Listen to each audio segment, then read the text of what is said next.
Δεκάδες, εκατοντάδες, χιλιάδες τα μουσικά όργανα. Δύσκολο να τα ταξινομήσει κανείς.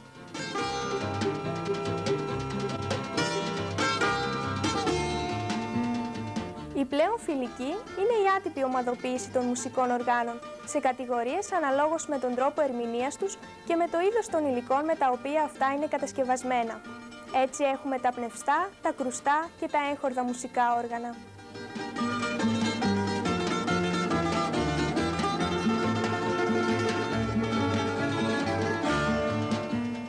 Αλλά απάμπολοι είναι και οι κατασκευαστές τους, γιατί το κάθε μουσικό όργανο έχει τα δικά του μυστικά. Χρειάζεται ιδιαίτερες γνώσεις και τέχνη.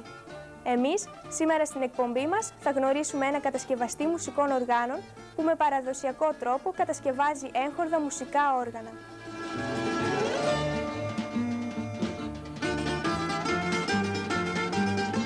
Σε όλη την Ελλάδα, σε όλη την επικράτεια, είμαστε 18 κατασκευαστές εγχόρδων οργάνων.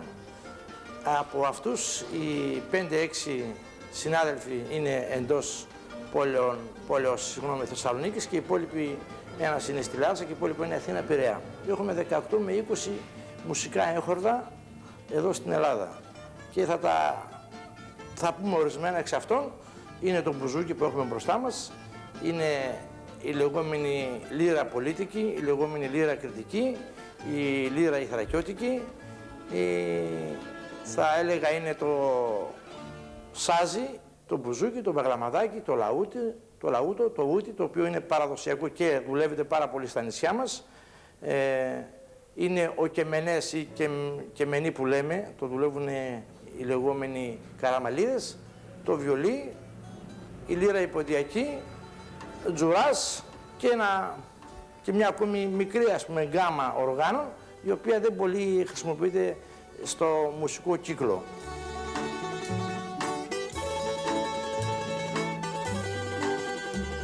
Το επάγγελμά μας θεωρητικά φαίνεται πάρα πολύ εύκολο.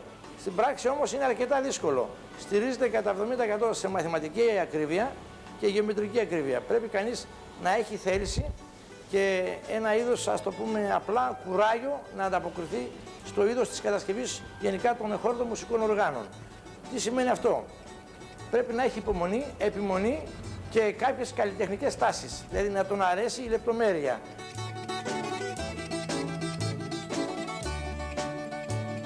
Το μπουζούκι είναι αυτό που βλέπουμε και θα αρχίσουμε από πάνω προς τα κάτω, είναι το λεγόμενο κεφαλάρι. Είναι η λεγόμενη κλίμακα η οποία ο παίκτης, ο μουσικός παίζει. Η κλίμακά μας χωρίζεται στα δύο, σε όλα τα όργανα, που σημαίνει το μπουζούκι έχουμε 33 και 6 και 33 και 6 είναι το υπόλοιπο κομμάτι πρέπει να σταθεροποιηθεί είτε στην κιθάρα ή σε οποιοδήποτε άλλα όργανα. Πρέπει να έχουμε αυτή την απόσταση για να μην δημιουργούμε το λεγόμενο φάλτσο. Φεύγοντας από την κλίμακα πηγαίνουμε στο λεγόμενο καπάκι. Εδώ είναι το καπάκι, το οποίο καπάκι πρέπει να είναι από ειδικό και μόνο ξύλο. Αυτό σημαίνει ότι πρέπει να είναι από ελάτι. Μετά έχουμε επάνω στο καπάκι τη λεγόμενη φιγούρα. Εμείς τη λέγαμε πενταριά ή φιγούρα και γίνεται με μαρκετερή. Απλούστα, όλοι οι κατασκευαστές έχουν και μια τάση ζωγραφικής. Ζωγραφίζουμε κάποια σχέδια, τα οποία τα αποτυπώνουμε σε ένα χαρτί και μετά τα δουλεύουμε πάνω σε ειδική πάστα που λέμε. Αυτό το υλικό θα ήθελα να σας επισημάνω και να το ξέρετε ενημερωτικά, ότι έρχεται μόνο από η Ιαπωνία, μόνο εκεί βγαίνει. Είναι εδώ ο καβαλάρης, ο οποίος πατάει οι χορδές, πηγαίνουμε στο σκάφος, το λεγόμενο τύμπανο. Κατά 90% τα έγχορδα μουσικά όργανα, μπουζούκι, κιθάρα, ούτι, λαούτο, έχουν το λεγόμενο τύμπανο ή σκάφος. Εδώ ποικίλει το σκάφος. Έχουμε σκάφος που είναι με 15 δούγες ή ντούγες που λέμε διαφορετικά. Θα πούμε μετά τι σημαίνει δούγα ή ντούγια. Έχουμε άλλο σκάφος ή μπουζούκι αν θέλετε με 30 ντούγες, με 40, με 50 και ούτω καθεξής. Και το καλύτερο που μπορούμε να έχουμε είναι περίπου στις 82 δούγες, που σημαίνει αυτή η τιμή πηγαίνει αυτή τη στιγμή περίπου 1,5 εκατομμύριο το μπουζούκι. Πίσω είναι το λεγόμενο κολάντζο, αυτό το σύστημα πίσω. Εδώ είναι ο χορδοκράτης που κρατάει τις χορδές. Και εδώ πολλές φορές σε καλά όργανα, ποιοτικά όργανα, κάνουμε το λεγόμενο μαρκετερί. Το μαρκετερί έχει έρθει από την Αραβία. Είναι αραβικός όρος. Εδώ πίσω από την τασχέρα που κολλάει, τασχέρα εδώ ή η κλίμακα που λέμε, είναι το λεγόμενο μανίκι ή μάνικας ή χερούλι. Εδώ στηρίζεται όλο το μπουζούκι.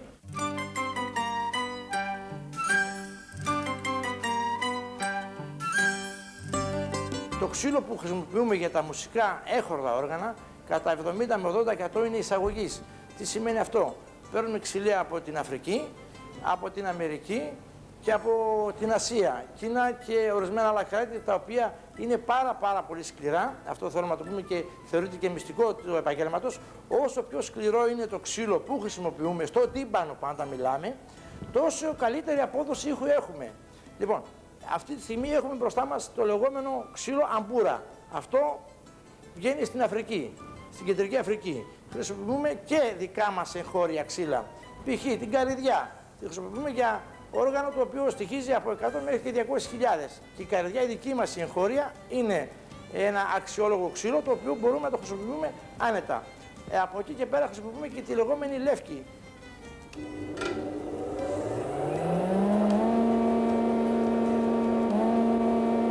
Το ξύλο αρχικά θέλει μια λίανση. Όπως έρχεται από την κοπή του λεγόμενου καταράκτη, έχουμε υποχρεώσει εμείς να το λιάνουμε, ώστε να μπορέσουμε τις ντούγες ή ντούγες που λέμε, να τις καθαρίσουμε, να τις έχουμε λιασμένες για να μπορέσουμε να δουλέψουμε και κατάλληλα επάνω στο σκάφος, στο καλούπι το λεγόμενο.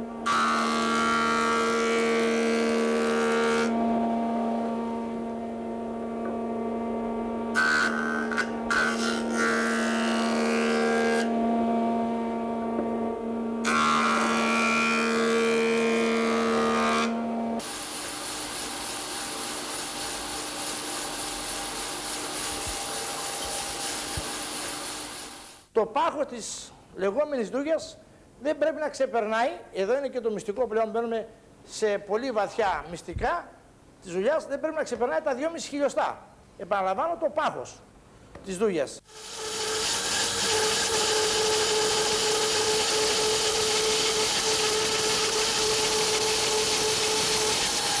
Αν είναι πάνω από 2,5 χιλιοστά, δεν μπορούμε και να το στραβώσουμε, ώστε να δώσουμε τη μορφή επάνω στο καλούπι.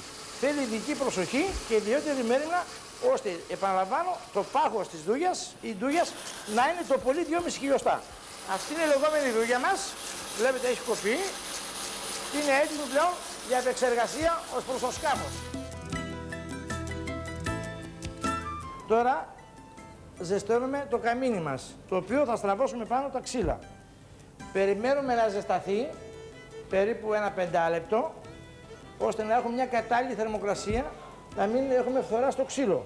Εδώ είναι το καλούπι μας, το οποίο το βλέπουμε. Παλαιότερα είχαμε καλούπια από ξύλα. Σκεφτήκαμε με συνεργασία κάποιων φίλων να κάνουμε χυτό καλούπι.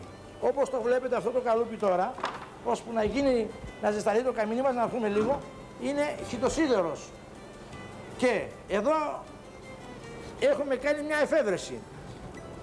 Εδώ αντί να βάλουμε κάτι άλλο, βάλαμε, βλέπετε, καβίλες. Αυτές οι μικρές σαμπίλες που φαίνονται είναι ξύλο, τρυπήσαμε το καλούπι, βάλαμε μέσα, ώστε βάζοντας το κολάντσο σε κάποια σημεία χρησιμοποιούμε καρφάκια. Πολλοί αναρωτιούνται, μα πώς γίνεται εμάς τώρα εδώ πάνω να τρυπάς? Δεν γνωρίζουν ότι από μέσα έχουμε τα ξύλα. Αρχίζουμε τώρα το στράβημα της ντούγιας. Είναι πολύ ευαίσθητο το ξύλο μας, θέλει ιδιαίτερη προσοχή και επιμονή. Και δεν αφήνουμε το ξύλο στο ίδιο σημείο για να μην καεί. Κυκλοφοράμε συνέχεια το ξύλο σε άλλα σημεία για να μπορέσουμε να διαμορφώσουμε σωστά και καλά την κλίση. Η ντούγια μας αυτή τη στιγμή είναι έτοιμη. Δεν υπάρχει τόσο φαρδιά ντούγια. Το έχουμε δείξει άλλωστε στο μπουζούκι. Αυτό είπαμε είναι 60. Γίνεται καθ' αυτόν τον τρόπο. Κόβεται περίπου 8 χιλιοστά και μοντέρνεται. Θα δείξουμε πώς μοντέρνεται. Τα υπόλοιπα, τα λεγόμενα 15 κόβονται 2,6 χιλιοστά στο φάρδος και ούτω καθεξής. Παίρνουμε το μέτρο, μετράμε προσεκτικά. Πρέπει να είναι οπωσδήποτε 2,6. Αν είναι 2,7 ή 2,3 θα έχουμε πρόβλημα ως προς την ολοκλήρωση του σκάφους. Θέλουμε απόλυτη ακρίβεια.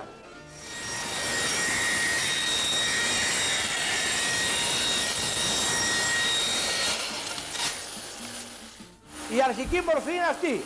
Για να μην κάναμε τη διαδικασία να κόβαμε ένα-ένα, το κόψαμε ολόσωμο και το δημιουργήσαμε κατά αυτόν τον τρόπο. Παίρνουμε συνήθως οποιαδήποτε ντούγια μας ταιριάξει απόλυτα. Μιλάμε πάντα για τη βάση, για το λεγόμενο θεμέλιο. Προσπαθούμε να βρούμε μια ντούγια η οποία να εφαρμόζει πιο καλά και πιο σωστά. Αυτή βλέπουμε ότι είναι καλή. Και τώρα σημαδεύουμε. Παίρνουμε πάντα το κέντρο. Είχαμε πει ότι έχουμε εδώ πάνω κεντράρι και στην ευθεία και πλαγίως. Κεντράρουμε το σκάφος μας για πολλούς και διαφόρους λόγους. Βάζουμε την ντούγια μας επάνω. Βλέπουμε πίσω σε κάποιο δεδομένο σημείο γύρω στους 13 πόντους ή αν θέλετε εκατοστά είναι το βάθος που θα χρειαστεί να σκεπάσει το λεγόμενο κολάντσο που λέγαμε και σημαδεύουμε και πάνω. Το κόβουμε πλέον τώρα, παίρνουμε το πριόνι μας προσεκτικά, σταθερά, κόβουμε την ντούγια μας, είναι έτοιμη. Κεντράρουμε την ντούγια μας κατά αυτόν τον τρόπο, παίρνουμε το σκαρπέλο μας, βλέπουμε τώρα πως έχει η μία ντούγια με την άλλη. Δώσαμε τη λεγόμενη κλίση. Τώρα θα συνεχίσουμε επάνω στο καλούπι. Αλλά πριν φτάσουμε στο καλούπι θα πλανιάρουμε επάνω στην πλάνη. Θα δώσουμε απόλυτα γεωμετρική κλίση.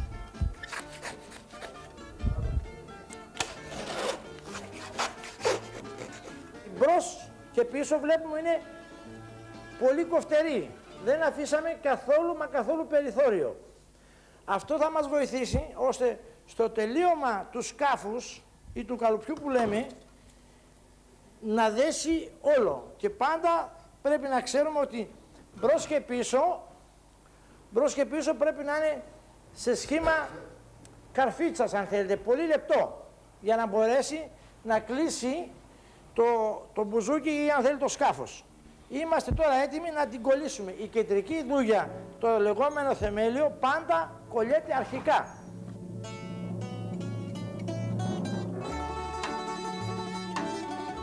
Την ευθυγραμμίζουμε πάνω, παίρνουμε τα καρφάκια, θα χρησιμοποιήσουμε 3 μόνο καρφάκια, έχουμε το καλλιτεχνικό μας φυράκι, μην το ξεχνάμε αυτό, δεν θέλουμε βαριοπούλες και πάντα την ντούγια μας την κεντρέλουμε. Βάζουμε το καρφάκι, σηκώνουμε το καλούπι, πάλι εδώ μπροστά είχαμε πει ότι έχουμε ένα κέντρο. Πρέπει η μύτη της ντούγιας με το κέντρο να εφάπτει. Δεν πρέπει να αποκλίνει πάνω από μισό χιλιοστό και εκείνο θα λέγαμε ότι είναι αρκετά μεγάλο. Και πηγαίνουμε στο πίσω μέρος πλέον, στο λεγόμενο κολάντσο. Όπως είχαμε πει και στο κολάντσο έχουμε ένα σημαδάκι. Εδώ ακριβώς είναι το κέντρο μας. Πάντα κεντρεύουμε τη ντούγια μας ώστε να πάει κανονικά. Και θυμόμαστε γιατί είχαμε πει, βάλαμε εδώ πίσω καβίλες για να μπορέσουμε να σταθεροποιήσουμε την ντούγια μας. Εδώ αμέσως βρήκαμε το σημείο και ολοκληρώσαμε το πρώτο σκέλος της εργασίας που είναι το βασικότατο απ' όλα. Αν αυτό δεν το πετύχουμε, λυπούμε πάρα πολύ, δεν θα κάνουμε και σκάφος, δεν θα κάνουμε και μπουζούκι ή μπαγλαμά ή τζουρά ή οποιοδήποτε όργανο που έχει τύμπανο. Βάζουμε την δεύτερη ντούγια και βλέπουμε ότι δεν εφαρμόζει, έχει κάποιο κενό. Εμείς έχουμε υποχρέωση πλέον τώρα να την εφαρμόσουμε και να δώσουμε και τη γεωμετρική διάσταση του πράγματος. Γι' αυτό λέμε γεωμετρική. Και πάλι ερχόμαστε στο σημείο αναφοράς, που σημαίνει πάντα στη μεσαία ντούγια κεντράρουμε, κόβουμε και επάνω, κοιτάμε πίσω ότι είμαστε εντάξει και μπαίνουμε στη διαδικασία της εφαρμογής. Να έρθουμε πάλι στο λεγόμενο αέρα. Έχει σημασία αυτό και δεν το ξεχνάμε ποτέ. Αυτό τον αέρα που βλέπουμε εδώ πίσω έχουμε υποχρέωση να τον εξαλείψουμε.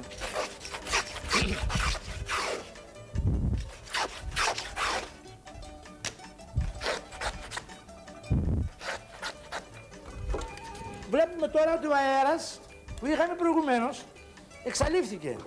Πέραν αυτό και εφαρμόστηκε εδώ. Με την επόμενη ντούγια, την πρώτη που είχαμε πει είναι σαν θεμέλιο.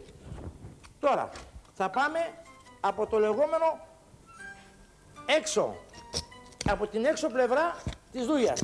Τώρα είμαστε υποχρεωμένοι να το κάνουμε σαν καρφίτσα, βελονάκι μπροστά, όπως και πίσω.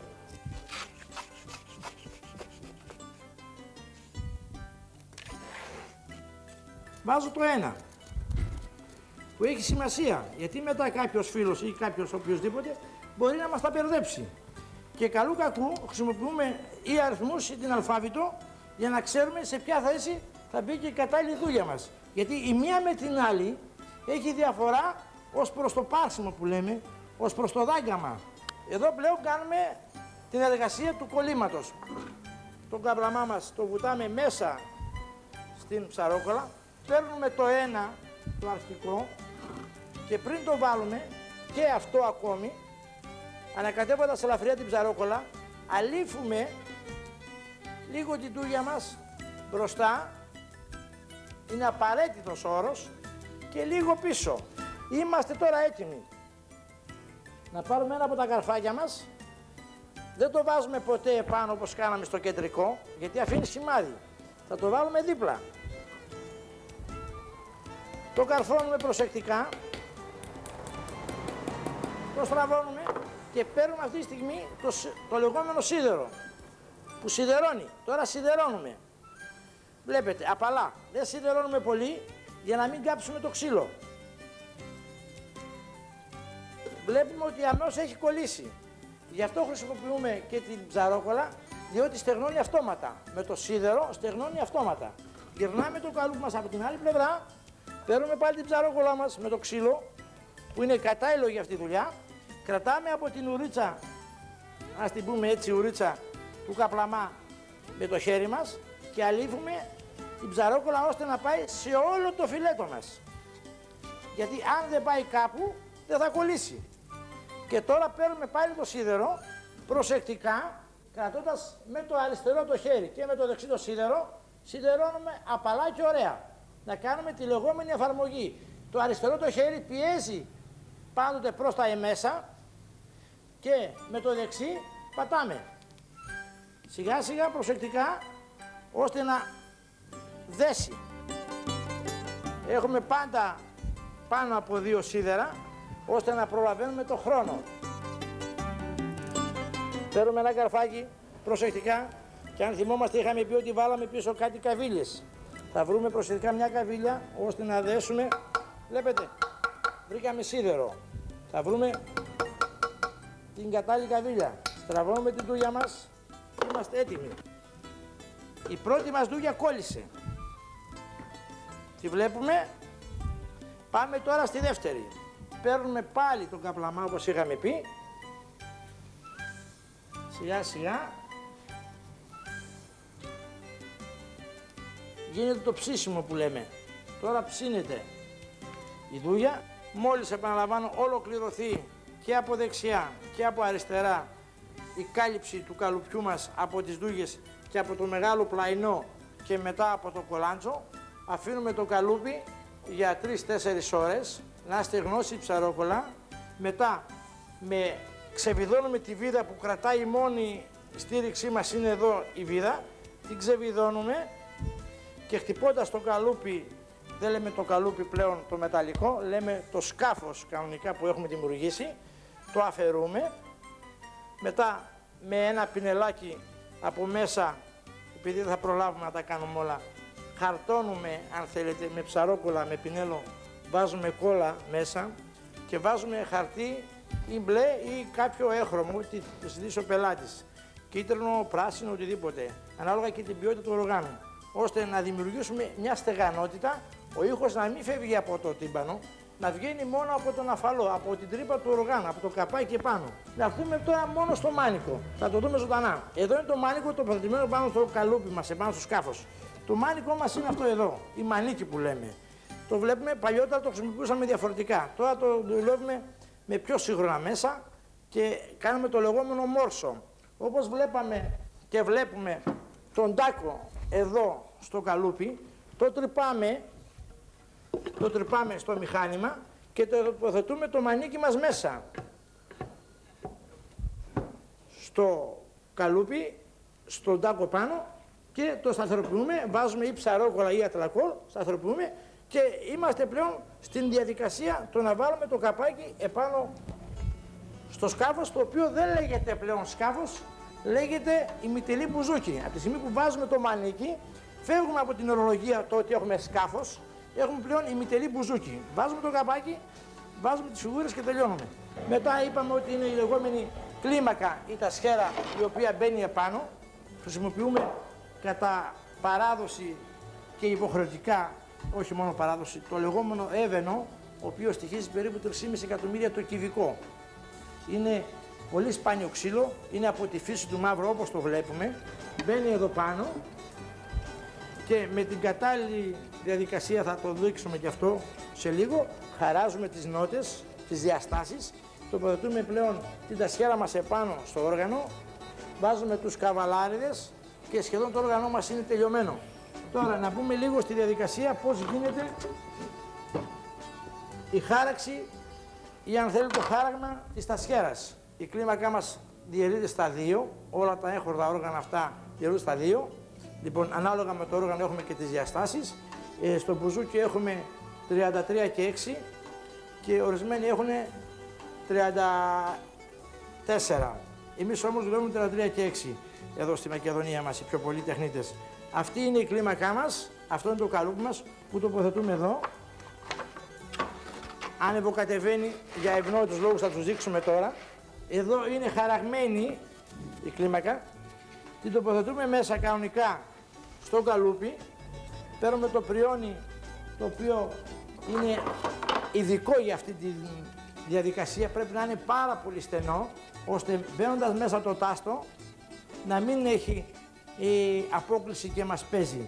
Χαράζουμε κανονικά, φέρνουμε την κλίμακά μας σε αυτό το σημείο εδώ, έτσι, και χαράζουμε. Βάζοντας το πριόνι μέσα, εδώ, δημιουργούμε πλέον την οπή που πρέπει.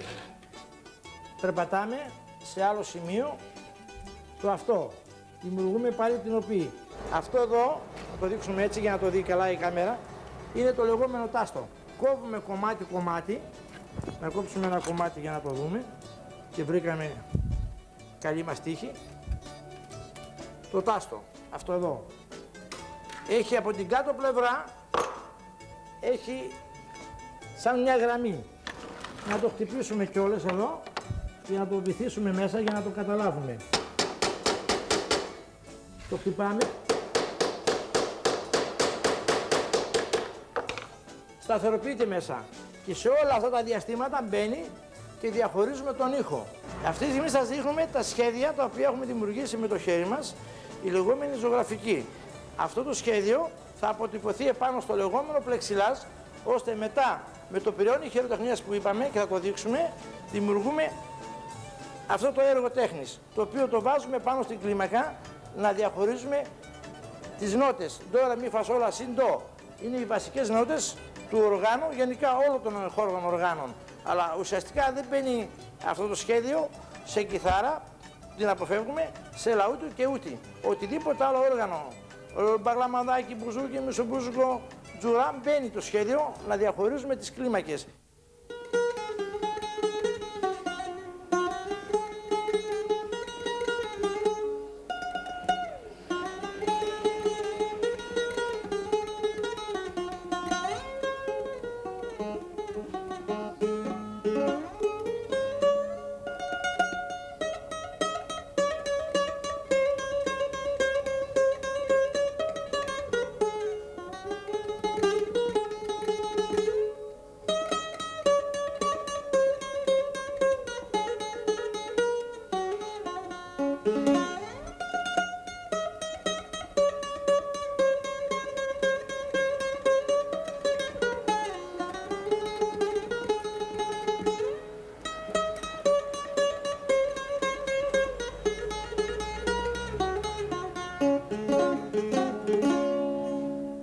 Ο κατασκευαστής μουσικών οργάνων φίλη μας δεν είναι ο συνηθισμένος επαγγελματίας που θα δημιουργήσει μηχανικά και ασυναίσθητα πολλές φορές αντικείμενα παραγωγής ήχων. Η δουλειά του απαιτεί απόλυτη ακρίβεια, μεγάλη υπομονή και διάθεση, απαιτεί να καταθέσει όλο του το είναι. Γιατί κάθε λεπτομέρεια που τυχόν θα ξεφύγει της προσοχής του επηρεάζει την ποιότητα της μουσικής παραγωγής. Δεν είναι λοιπόν απλός επαγγελματίας, αλλά καλλιτέχνης, που από το ξύλο θα δημιουργήσει ένα μέσο που θα υπηρετήσει την ανυπέρβλητη τέχνη της μουσικής. Η προσφορά του λοιπόν διτή, και δημιουργεί πολιτισμό και υπηρετεί τον πολιτισμό.